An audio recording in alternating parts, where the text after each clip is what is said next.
பார்க்க போகிற கணக்கு a plus b equal to 5 மற்றும் a square plus b square equal to 13 எனில் ab is equal to dash அப்படின்னு கணக்கு கொடுக்கப்பட்டிருக்கு.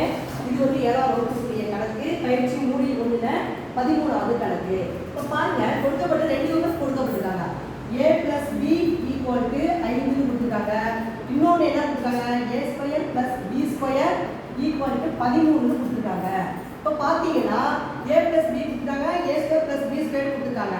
இப்போ முதல்ல நம்ம என்ன செய்ய போகிறோம், a plus b இங்கே இருக்கு பார்த்தீங்களா, இதை வந்து என்ன பண்ணுறோம், ஹோல் ஸ்கொயர் போட்டுக்கிறோம், ஈக்குவல் டு 5 ஸ்கொயர் இந்த மாதிரி போட்டுக்கிறோம்.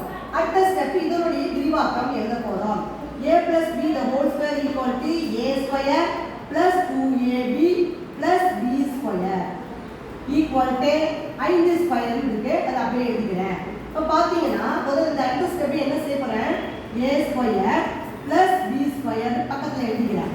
அப்புறம் plus 2ab equal to 5 square என்பது 25. அடுத்த ஸ்டெப் என்ன செய்யறோம்னு பாருங்க, a square plus b square என்பது 13 கொடுக்கப்பட்டிருக்கு. அப்ப 13 பிளஸ் 2ab ஈக்குவல் டு 25. அடுத்த ஸ்டெப் என்ன செய்யறோம் பாருங்க, 2ab ஈக்குவல் டு இந்த 25 அப்படியே போட்டுக்கிறேன்.